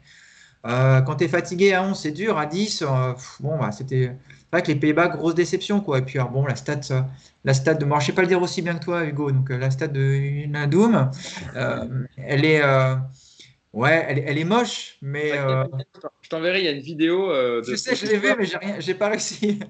où les joueurs prononcent eux-mêmes leur nom, voilà, pour les commentateurs, pour tous les gens qui suivent. Et il y a Wijnaldum qui dit bien son nom. Donc, on regardera la vidéo ensemble, les gars, et comme ça, on saura pour cette saison comment on prononce. C'est gentil. Mais tu vois, typiquement, lui, son match, il est aussi complètement lié au match collectif. Tu peux pas complètement isoler sa stat en disant, regardez, il a été nul. Non, il a été. Déjà, moi, j'ai trouvé très haut au niveau du positionnement. Peut-être c'est aussi ce qui explique le nombre de ballons touchés. Et puis, à l'arrivée, il a été mauvais au sein d'un collectif qui, offensivement, a été inexistant. Donc, forcément, fallait pas s'attendre à ce qu'il fasse des miracles non plus. Donc, ça reste une très bonne recrue pour le PSG.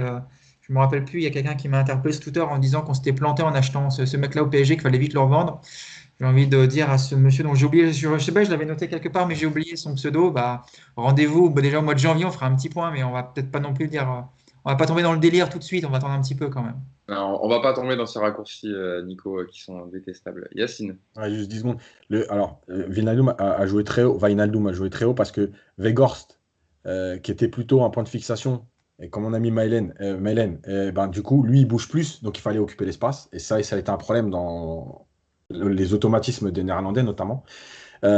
Juste une chose, on n'est pas forcément écouté par le PSG, mais j'espère que le PSG ne va pas faire l'erreur de faire revenir les joueurs trop vite pour attaquer la saison. Il vaut mieux leur donner 3 vraies semaines de vacances, attaquer avec une vraie préparation et pas vouloir les faire jouer dès le 8 août. Tant pis si, encore une fois, tant pis si tu. Mais en fait, là, les joueurs, ils ont besoin de récupérer physiquement, mais surtout mentalement. Donc, il va pas falloir se dire, ouais, mais la saison, elle reprend le 8 août, donc s'ils reviennent le 9 juillet, on a un mois de préparation. Tant pis, tu démarras sans eux, tu as quand même un groupe, tu peux faire jouer des joueurs. Voilà, il faut pas griller les étapes parce que sinon, tu vas le repayer encore une fois à partir de octobre-novembre et tu vas dire, ils sont déjà cramés, ils sont déjà fatigués. Bah oui, parce qu'en plus, il ne faut pas oublier que donc il y a Verratti et tout, et il y a Neymar aussi qui n'a pas encore terminé sa saison mentalement. Voilà, il faut qu'à un moment donné, les joueurs puissent couper. Et le club doit les accompagner là-dessus, leur donner des vraies vacances et une vraie période de reprise avant cette première journée de championnat qui arrive très tôt en France par rapport aux autres délais. Moi, là-dessus, Yacine, je pense qu'on n'a pas de souci à se faire. Je pense que tous ceux qui ont joué l'Euro, la Copa América, auront leurs 3 semaines de vacances pleines. Parce que déjà, d'une, tu as des joueurs qui n'ont pas participé à des compétitions, comme Icardi. Je pense à Icardi en numéro 9. Tu as même Moïse Kean qui va sans doute être encore une fois prêté par Everton, cette fois-ci peut-être avec une option d'achat obligatoire. En tout cas, ça va dans ce sens-là.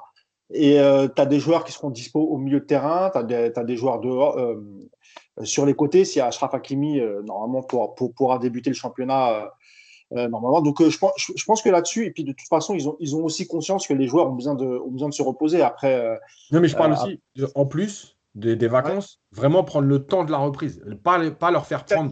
Tu sais, 3 semaines de vacances et une vraie préparation et ne pas les faire jouer directement. Tu vois, c'est pour ça que je te dis qu'il y a des joueurs qui seront là pour pallier à ces absences et pour leur permettre aussi de prendre le temps d'avoir une vraie préparation. Voilà. Après, parfois, c'est aussi les joueurs qui veulent revenir vite. Et là, je pense peut-être à un joueur comme Mbappé, s'il reste, c'est possible que lui, en tout cas, pour ses stats, tu vois, toujours dans le même un peu d'esprit, ce qui est normal, c'est un compétiteur, mais ça c'est possible.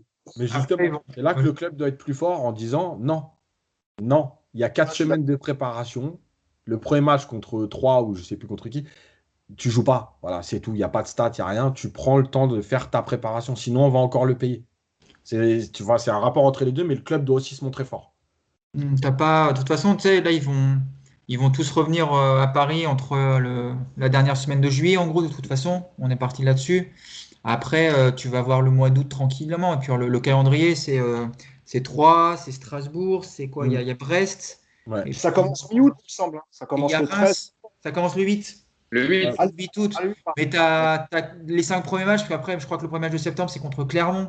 Donc, tu vois, Ouais. tu as au Et t'as niveau du. Lyon, Lyon, c'est mi-septembre. la 6e journée, c'est ça. C'est la 6e, c'est le premier gros match. Donc, toi, il y a pas une grosse urgence à commencer le championnat avec une grosse équipe début août. Donc, évidemment ils savent tous que les joueurs sont cramés. On devrait commencer à avoir l'équipe et les principaux internationaux qui vont rentrer tranquillement à partir de la mi-août, je pense, dans les matchs de Ligue 1. Mais d'ici là, tu les verras pas, je pense. Ce serait complètement absurde de toute façon. Bon, passons à une autre sélection qui, voilà, on a fait les deux déceptions avec l'équipe de France et les Pays-Bas. Passons à une sélection qui a eu du mal aussi, mais qui s'est qualifiée quand même pour les quarts de finale. C'est l'Italie, qui s'est qualifiée contre l'Autriche. C'était samedi à 18h, à 21h, pardon. Victoire dans la douleur, dans les prolongations, arrachée, voilà, grâce à des buts de Federico Chiesa et Matteo Pessina. Mais Mousse, nous, on va revenir plutôt sur la performance d'un homme, un joueur parisien. On connaît bien Marco Verratti, qui était reconduit titulaire après son bon match contre le Pays de Galles dans les phases de poule, où l'Italie avait gagné 1-0. Il a été reconduit titulaire contre l'Autriche au détriment de Manuel Locatelli, qui avait fait un très bon Euro. Et il y a eu énormément de débats autour de la performance de Marco Verratti. Alors, beaucoup l'ont trouvé bon, d'autres moyens, qui ralentissaient le jeu de l'Italie, etc. Mousse, quel est ton avis sur le match de Marco Verratti dans cette victoire de l'Italie contre l'Autriche samedi? En tout cas, sur sa première mi-temps, j'ai pas compris les critiques parce qu'il a plutôt été bon. Parce qu'il a récupéré des ballons, il a joué vers l'avant, il a essayé de trouver ses partenaires. Alors peut-être qu'il est moins fluide que Locatelli, peut-être que Locatelli lâche plus vite le ballon, ça c'est vrai, mais on connaît aussi les caractéristiques de Verratti. Pour moi, il a fait un bon match. Après, tu sentais qu'en deuxième mi-temps, ça commençait à tirer. Il faut pas oublier aussi que lui aussi revient de blessure, qu'il a pas joué les deux premiers matchs. Il avait joué le dernier match, mais qu'il n'y avait pas d'enjeu, il me semble. Et ensuite, il joue un match à élimination directe. Donc moi, je trouve que c'était plutôt pas mal pour un retour. Et c'est vrai que j'ai vu beaucoup de critiques et j'ai pas compris. Alors, il a de plus en plus de détracteurs, pardon, Verratti. Il y a une émission célèbre qui a même dit que si Barella avait mal joué, c'était de la faute. Enfin, je dis une émission, on va rentrer dans le plat, c'est Daniel Riolo de l'After, qui a dit que si, je crois qu'il parlait, je crois, de Barella et de son mauvais match, et comme quoi Verratti aurait rendu Barella mauvais de par son jeu. C'est quand même incroyable.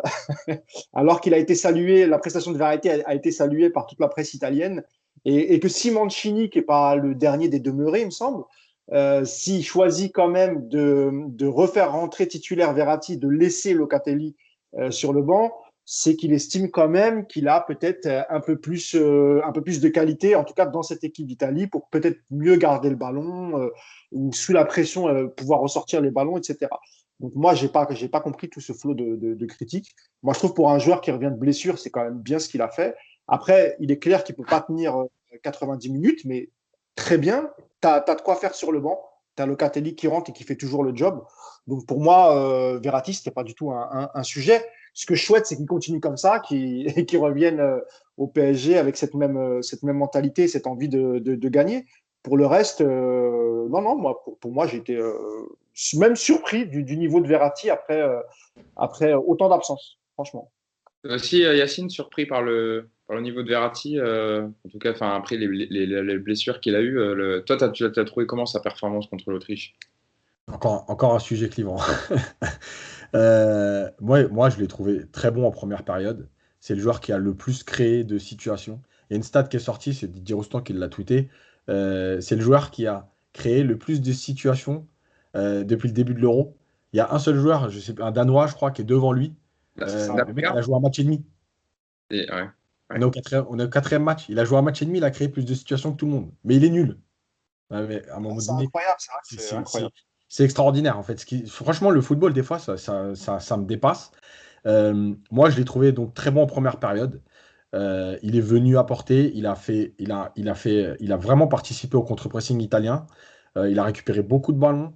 Alors oui, on peut toujours dire, il porte le ballon, parfois un peu trop, mais en Que fait, la critique, voilà, la critique qui était sur le jeu de Marco Verratti, parce que moi je te coupe Yacine, c'était qu'il ralentissait le jeu de l'Italie, alors que Locatelli est plus dans la projection, etc., et va plus vite vers l'avant dans la transition. Voilà, c'était ça les principales reproches sur le jeu de Verratti. voilà, sauf que en fait, Mancini le met ce match-là parce que c'est un huitième de finale et qu'il veut une maîtrise un peu plus importante.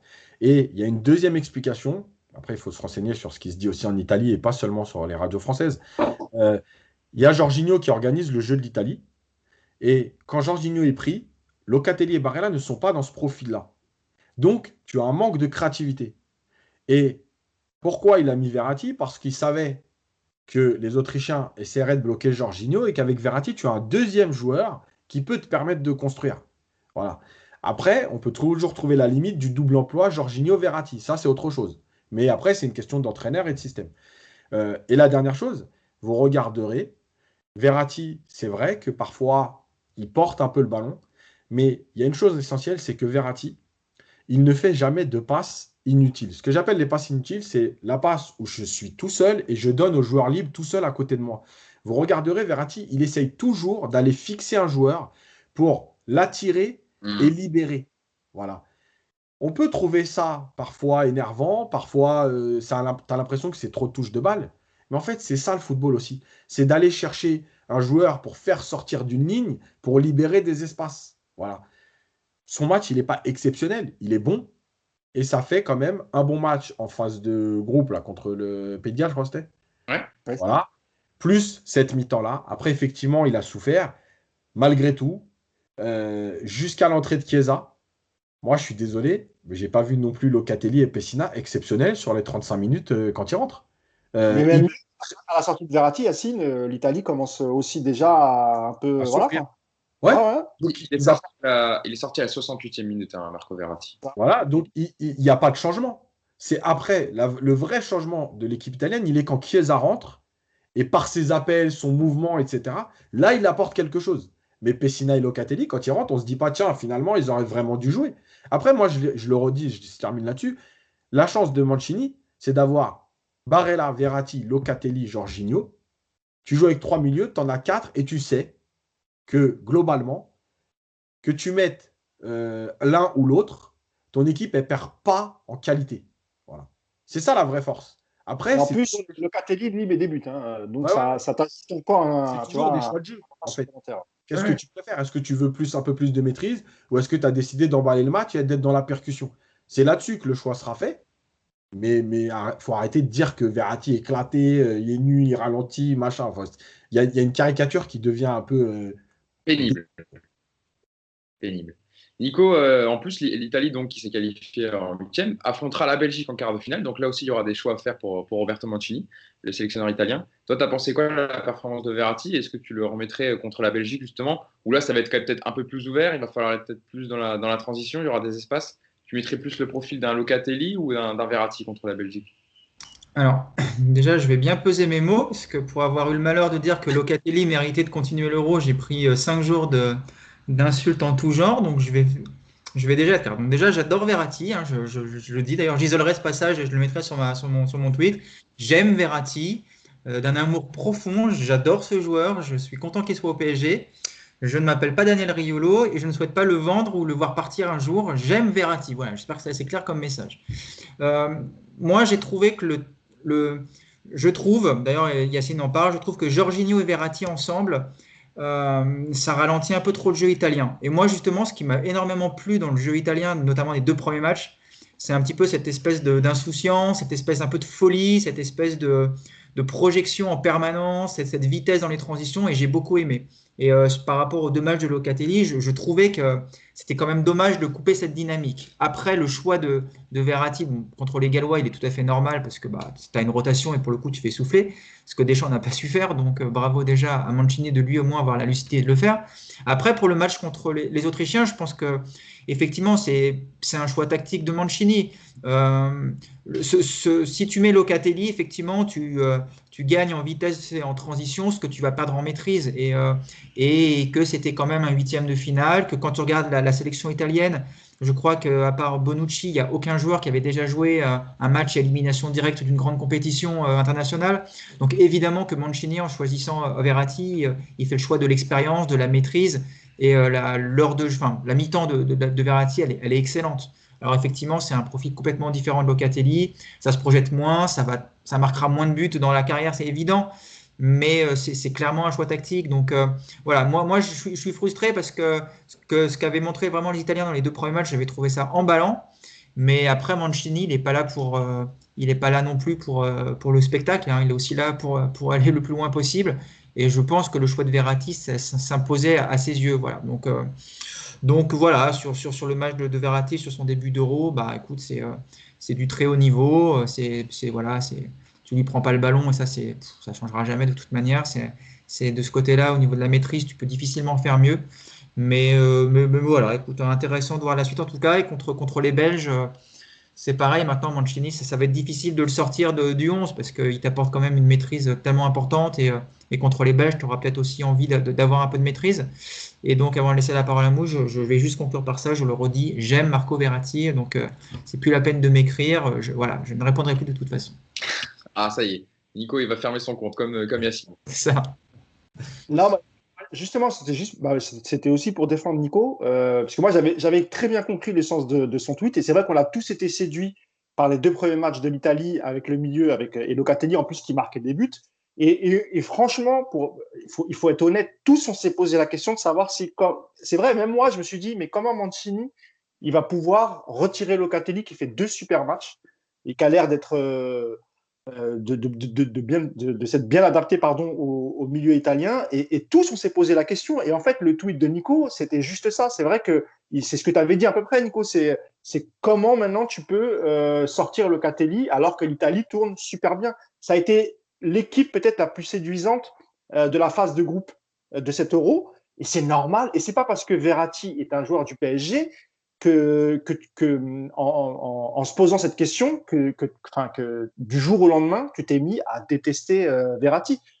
Nico, il fait des podcasts depuis presque 1 an avec nous. Et on l'a jamais entendu descendre Verratti, sauf quand il jouait pas, il était blessé et que ça nous saoulait qu'il soit pas là. Mais ça, c'est normal, tu vois.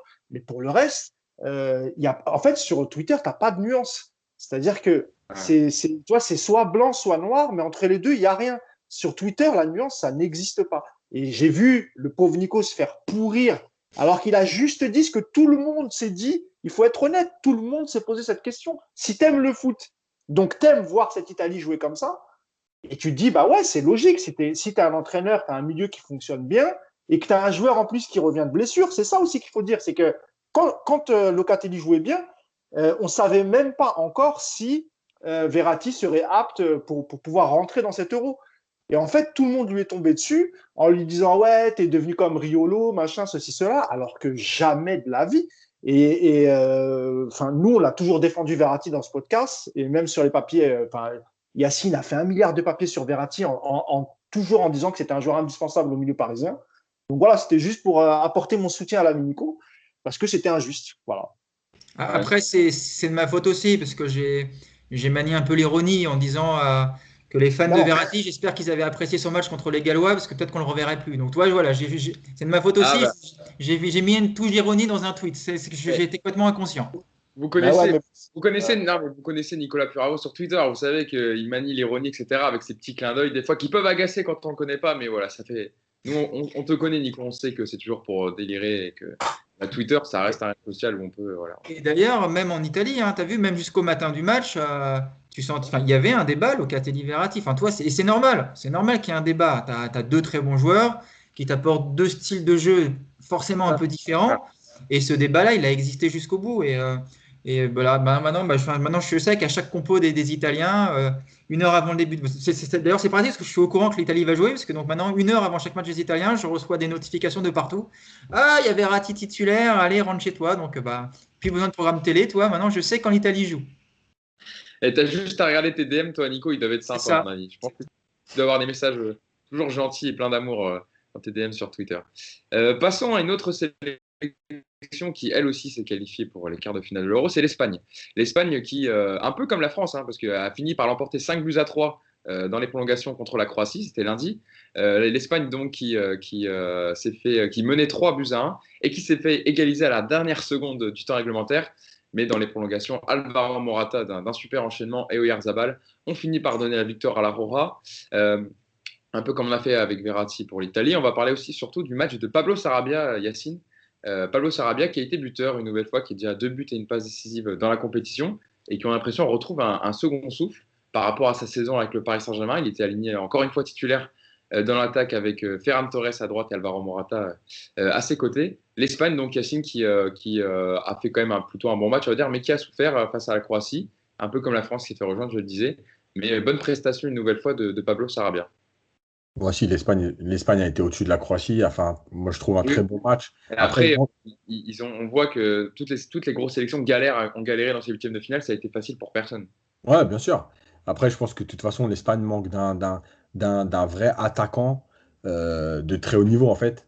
Mais globalement, ils n'ont pas volé non plus leur qualification. Sur l'ensemble du match, il y a pas photo. Surtout ce premier but, un peu gag, là.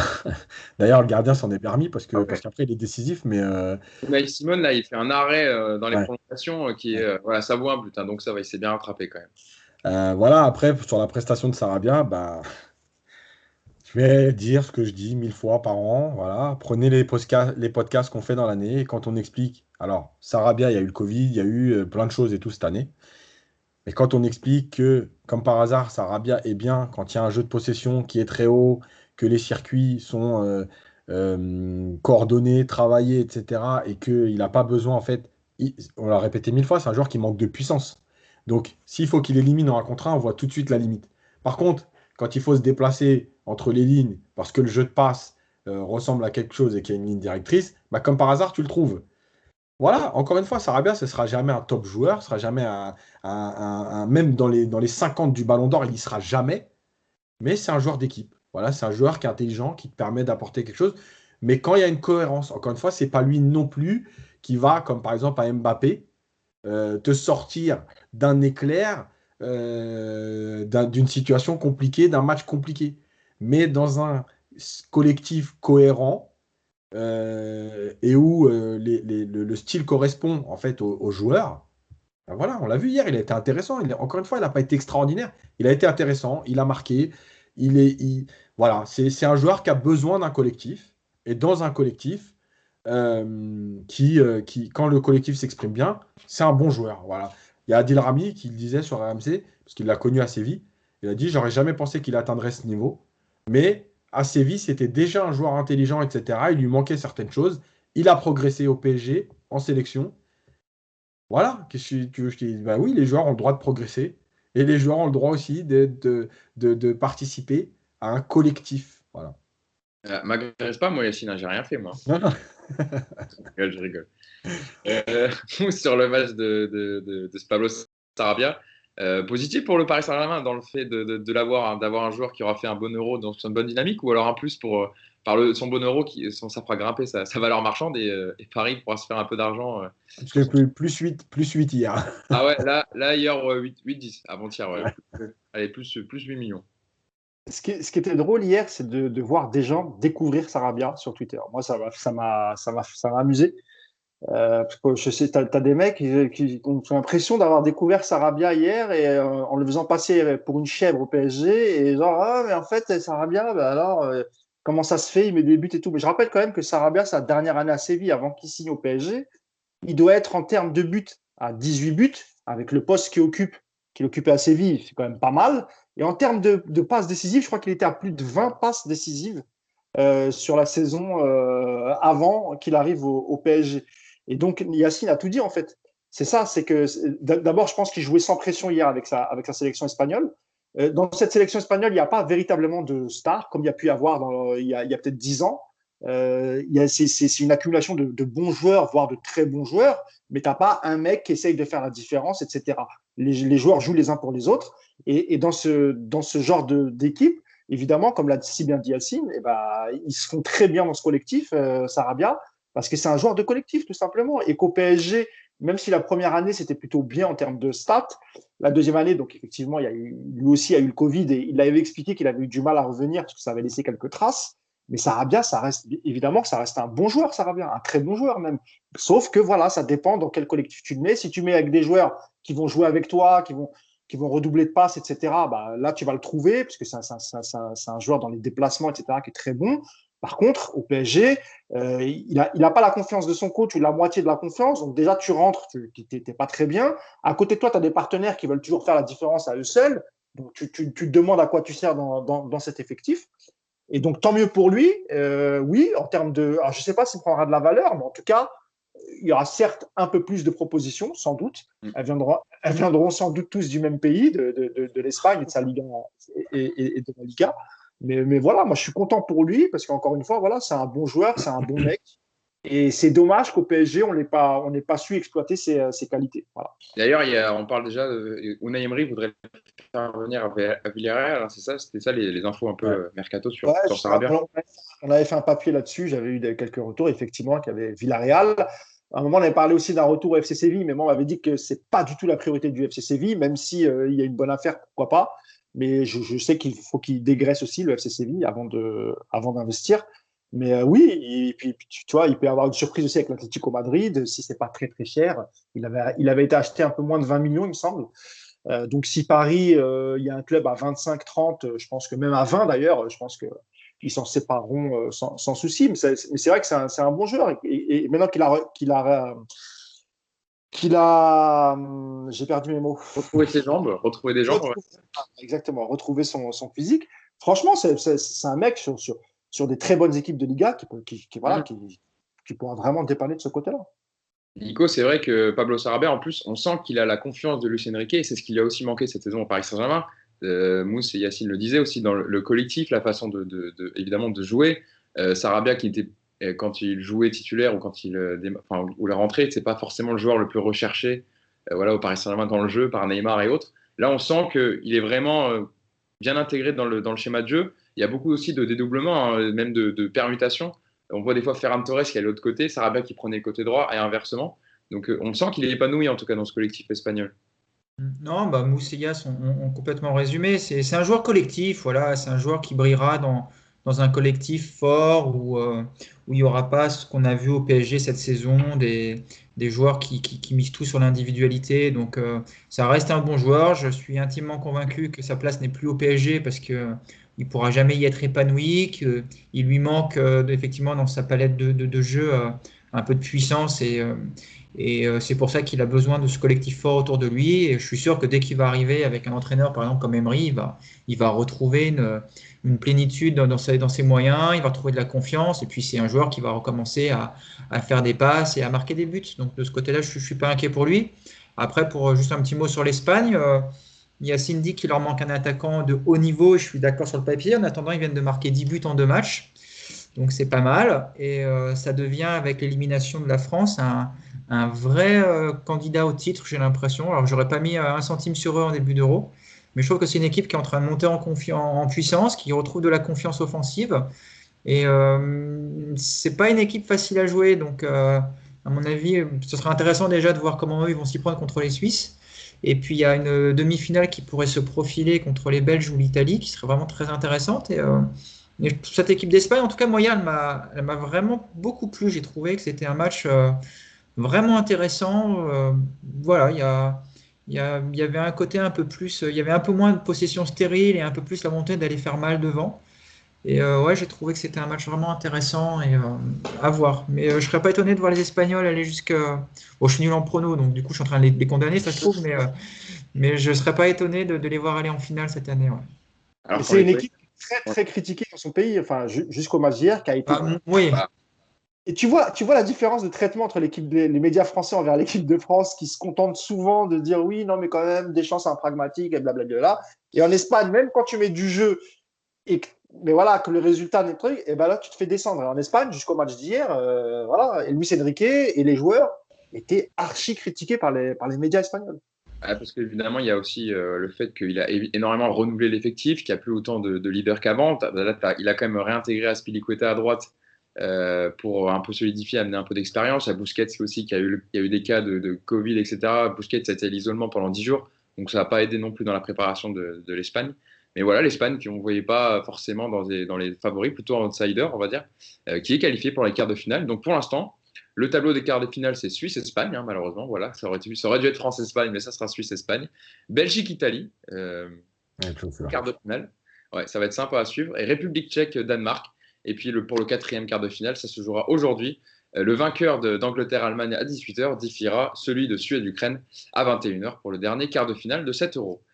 Passons à notre dernière partie du podcast avec le mercato, comme d'habitude. On vous donne les dernières infos sur le mercato du Paris Saint-Germain.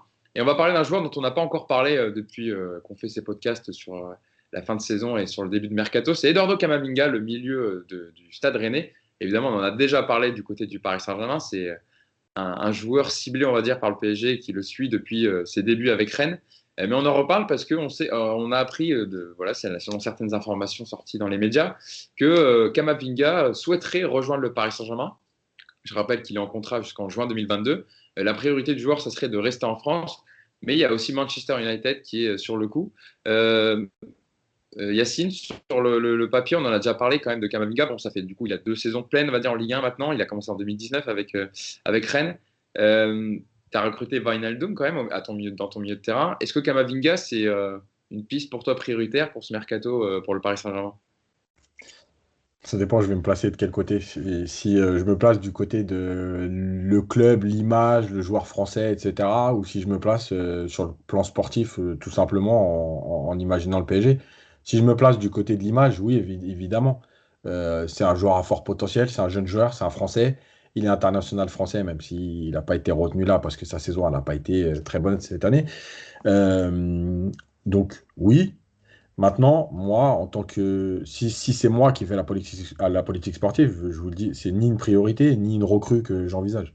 Parce que, euh, parce que je pense qu'aujourd'hui, le plus dur dans le foot, c'est encore une fois, pas de faire une très bonne première saison quand tu arrives dans le milieu pro, c'est de confirmer et de continuer à travailler, à progresser, à comprendre, etc. C'est un très jeune joueur. Je l'ai tweeté la dernière fois, donc je ne vais pas lui tomber dessus. Évidemment qu'il n'est pas terminé, et heureusement, puisqu'il a 19 ans. Donc, je vais pas. Hein? 18 ans, il a. Ah, bah, 18 ans, tu vois. Je crois qu'il en avait déjà 19 ans. Donc, 18 ans. Donc, évidemment qu'il n'est pas terminé. Maintenant, je pense que, il y a des contextes pour qu'un jeune joueur s'épanouisse. Et moi, je reste persuadé que le PSG, c'est pas le meilleur contexte. C'est pas le meilleur contexte médiatique. C'est pas le meilleur contexte au niveau des supporters. Parce que les supporters, je l'ai dit 1000 fois ici, ils veulent des jeunes. Bon, alors là, c'est pas un titi, mais ils veulent des jeunes, ils veulent des titis. Mais par contre, le premier raté d'un titi ou d'un jeune, ils le démontent comme jamais ils ont démonté un joueur. Donc, un jeune joueur qui se fait fracasser d'entrée comme ça, c'est très compliqué à gérer. Il y a l'environnement médiatique, pareil, et il y a aussi cette idée qu'au PSG, tu n'as pas de temps d'adaptation. Tu dois être performant tout de suite parce qu'il y a la Ligue des Champions, parce qu'il y a le titre de champion à aller chercher, etc. Qu'il y a une concurrence qui est plus importante. Donc si tu rates un match et que les 3 milieux ou les 4 milieux sont au-dessus de toi, ça va être compliqué de rejouer. Voilà. Et je pense qu'à l'étranger, les joueurs ont un, en fait, les clubs, etc., ont une image, un statut qui est différent et ils sont obligés de composer avec. Voilà. Je le dis souvent, moi j'échange avec des scouts ou des responsables de recrutement dans des clubs étrangers et on nous explique par exemple qu'à l'étranger, oui, les joueurs passent la journée au stade. Ils arrivent à 8h30, ils déjeunent ensemble, ils vont aux soins, ils font l'entraînement, ils retournent aux soins, et l'après-midi, il y a muscu ou séance spécifique, etc. Parfois, ils font la sieste au centre. Donc en fait, de 8h à 16h. En France, on n'a pas cette mentalité. Et le jeune joueur qui vient gagner beaucoup d'argent d'un coup à Paris, l'exposition, machin, c'est très compliqué à gérer. Encore une fois, ce n'est pas une question de joueur de niveau footballistique, c'est une question d'environnement. C'est un environnement qui est très dur à gérer.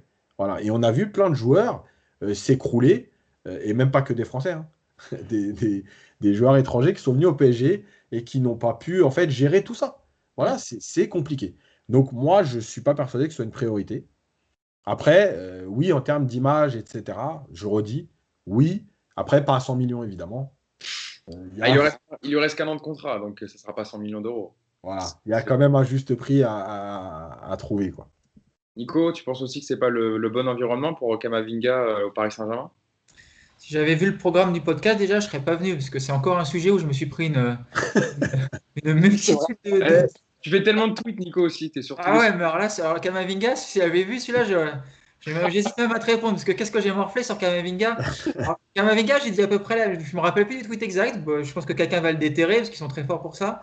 J'avais dit ça, en gros, j'avais dit que vu sa saison et vu la manière dont il a géré la pression de sa première sélection et de tout son nouvel, de son nouvel environnement, bah, merci, mais non merci, en gros, voilà, au PSG, quoi. Je pense que ce serait une très mauvaise idée. Pour les raisons qu'Yacine vient d'expliquer, c'est que c'est un jeune joueur qui a encore besoin d'apprendre énormément de choses et que le contexte du PSG, pour moi, n'est absolument pas adapté à ce genre d'évolution. Maintenant, sur la valeur intrinsèque du joueur, il est bon, voilà, c'est un jeune joueur qui peut monter très haut à un prix abordable, encore une fois, pourquoi pas, mais ouais, moi aujourd'hui, c'est pas je pense pas que ce soit une bonne idée du tout de faire venir Kamavinga, déjà pour le PSG, parce que je pense que c'est un joueur qui va pas forcément t'apporter tout de suite en termes de performance et de régularité, et c'est surtout même pour lui, je pense que ce serait pas une bonne idée de venir au PSG, parce que c'est vraiment un environnement où il peut se perdre très vite, donc j'ai pas changé d'avis. Alors, je vais tout de suite aussi préciser, j'aime bien Kamavinga, les amis rennais, c'est pas la peine de m'insulter aujourd'hui toute la journée, je l'aime beaucoup, c'est un très bon joueur.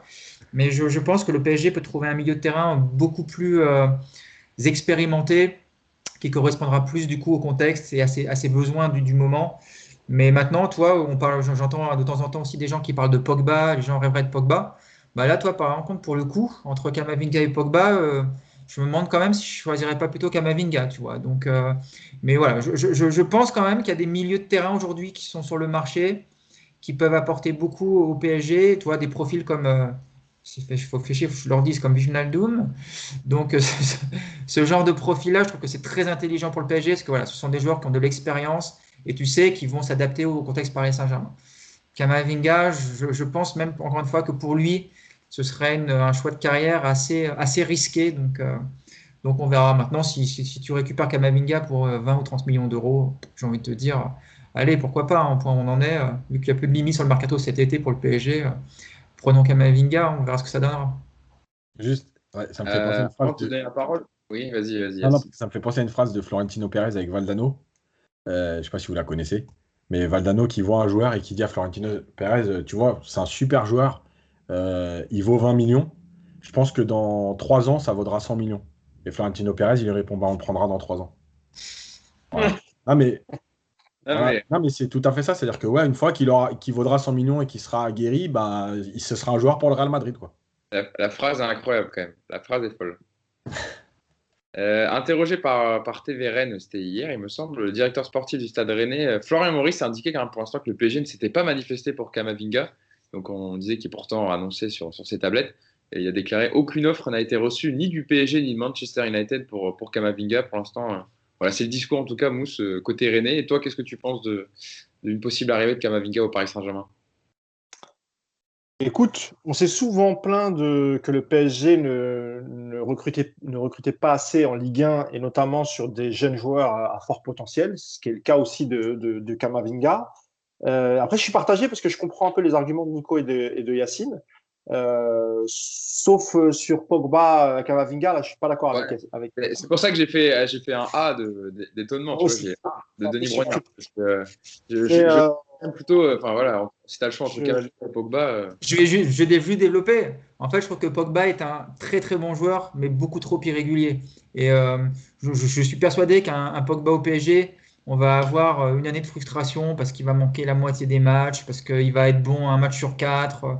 Je trouve que Pogba manque de régularité et que le PSG a justement besoin d'avoir des milieux qui t'apportent de la constance dans la performance, dans la présence. Et je pense pas que Pogba s'inscrit dans ce registre-là aujourd'hui. d'accord. Après, je te réponds. sur la valeur intrinsèque du joueur, oui, le grand Pogba qu'on a vu notamment à l'Euro, évidemment que tu le prends 1000 fois, mais on l'a pas vu souvent quand même en club, ce grand Pogba, hein. Alors moi, je te réponds 2 secondes sur Pogba. Je pense que Pogba, tout est lié au fait s'il est bien ou pas. À la Juve, il manquait pas de régularité parce qu'il était heureux de jouer à la Juventus et avec les joueurs qu'il avait autour de lui. Je pense qu'il a fait un mauvais choix en retournant à Manchester. C'était pas du tout un championnat qui était fait pour lui. Et que quand tu le vois briller en équipe de France, c'est aussi parce que peut-être que voilà, il se sent mieux, il est plus heureux avec les joueurs dont il est entouré. Je pense qu'à Paris, ça peut matcher. contrairement à toi, Nico, et je pense qu'il ne manquera pas de régularité. Sur Kamavinga, encore une fois, moi, je pense que tu prends pas beaucoup de risques si tu le prends. Moi, je suis plutôt pour. D'une part, parce que, comme tu as dit, vu son jeune âge, il progressera mieux en s'entraînant avec un entraîneur comme Pochettino et les joueurs qu'il a autour qu'avec Genesio et ce qu'il y a à Rennes, sans manquer de respect aux Rennais. Et donc déjà là-dessus, je pense qu'il peut vraiment progresser là-dessus. Vraiment, moi, c'est mon avis. Et que en lui restant même un an de contrat, même en l'achetant 40 millions ou 30 millions avec des bonus qui montraient jusqu'à 40, par exemple, et si ça foire vraiment, parce qu'évidemment, c'est dur le PSG. Là-dessus, je suis d'accord avec vous. En termes de pression, etc., pour un jeune de 18 ans, il peut risquer d'être impatient. C'est-à-dire, s'il voit que devant lui, il y a tellement un niveau exceptionnel qu'il ne pourra jamais être titulaire, il peut s'impatienter et demander à partir. C'est souvent le cas, c'est vrai. Mais il peut aussi se dire que je vais progresser avec ce groupe, que de toute façon, au PSG, tu joues énormément de matchs, il y a beaucoup de compétitions et que tu peux faire l'affaire. S'il y a quelques départs au milieu, et je pense notamment par exemple à des joueurs comme Herrera, s'il a amené à quitter le truc, donc ça fait déjà une place en plus qui se libère. Donc moi je trouve que ce n'est pas une mauvaise idée. Le prix, évidemment, il ne faut pas mettre 60 millions sur le joueur, hein. Mais si tu mets 40 millions sur un joueur de 18 ans à un fort potentiel, même si ça ne marche pas bien au PSG, tu sais que tu pourras récupérer ton argent parce qu'il est suivi par d'autres clubs, etc. Et je rappelle juste que c'est par rapport à sa première année qu'il a plu au PSG, notamment au Qatar. C'est pas une idée de Leonardo ou de Tuchel à l'époque, etc. C'est surtout au Qatar.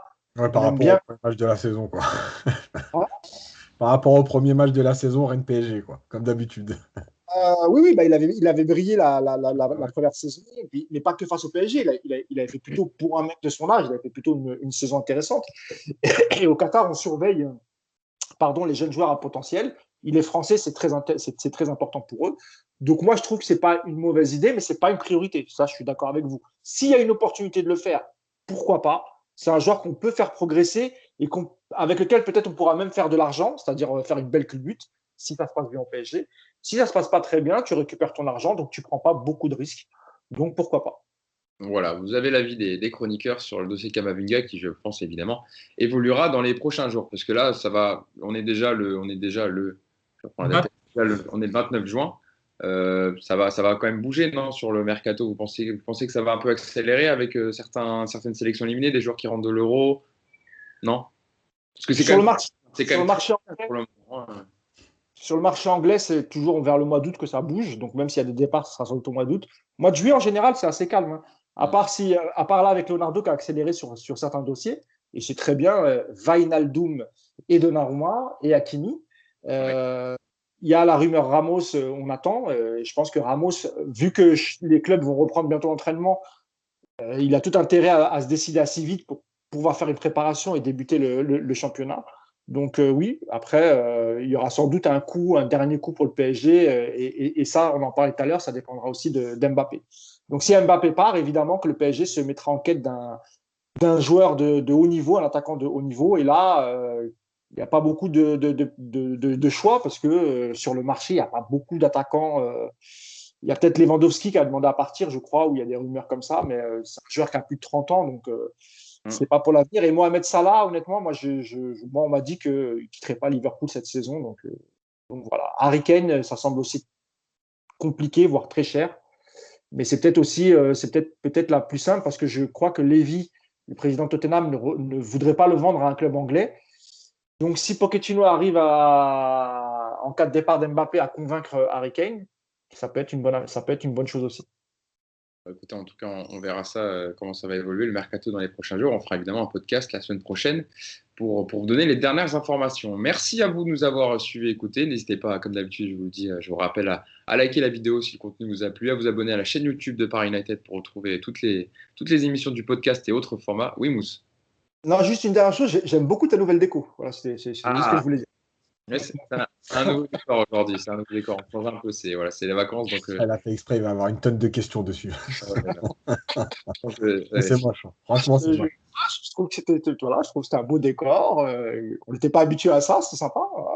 Très haut tableau, ouais, c'est Oui, exactement. Mais c'est les vacances, on bouge un peu, etc. On va à droite, à gauche. Voilà. évidemment. La semaine prochaine, je serai peut-être ailleurs. Voilà. Merci à vous de nous avoir écoutés. Merci de nous avoir suivis. Merci, Nico. Merci Yacine et merci Mousse d'avoir été Merci à toi, Hugo. pour parler de tous ces sujets très intéressants. Puis on se dit rendez-vous la semaine prochaine pour débriefer, pour faire le point sur l'Euro, hein, parce que voilà, je rappelle les quarts de finale de l'Euro 2020 pour l'instant. Donc on a Suisse-Espagne, Belgique-Italie, République tchèque-Danemark, et puis évidemment, voilà, aujourd'hui, Angleterre-Allemagne et Suède-Ukraine pour donner le dernier ticket de ce quart de finale de l'Euro. Et on fera évidemment le point sur performance de Sarabia et Verratti. On suivra évidemment les sélections. Voilà, d'ici là, portez-vous bien. Et puis, bon match aujourd'hui pour l'Euro. Salut à tous. Ciao. Ciao. Salut.